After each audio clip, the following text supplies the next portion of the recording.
సందర్భంగా ఐక్యరాజ్య సమితి ఒక థీమ్ ప్రకటించింది.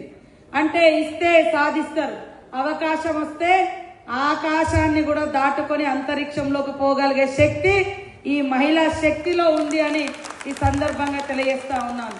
మరొక దిక్కు అగ్రికల్చర్ సంబంధించి కూడా ఈసారి ఐక్యరాజ్య సమితి ద్వారా మహిళలు, శ్రామిక మహిళల గురించి కూడా డిస్కస్ చేస్తా ఉన్నారు. ముఖ్యంగా ఇప్పటికీ కూడా ఈ దేశంలో వ్యవసాయం మీద ఆధారపడినటువంటి కుటుంబాలు 80%, మరి 70% ఉంటే దాంట్లో 80%, 80% మహిళలు వ్యవసాయ రంగంలో పనిచేస్తా ఉన్నారు. ఇక్కడికి వచ్చిన మా అక్క చెల్లెలు, అమ్మలందరూ మహిళా గ్రూపులలో ఉన్నా పొద్దున్నే పోయేది వ్యవసాయ పనులకే ఎక్కువ పోతా ఉంటారు. అంటే వ్యవసాయం ద్వారా, పంట పండించడం ద్వారా ఈ దేశాన్ని ముందుకు నడిపించగలుగుతున్న వాళ్ళ పాత్ర, మా మహిళల పాత్రే ఎక్కువ. కాబట్టి మహిళల గురించి చర్చించాలి, మహిళల గురించి మాట్లాడాలి, మహిళలకు ఇంకా ఏం సాధించుకోవాలో అవన్నీ సాధించుకోవాలి.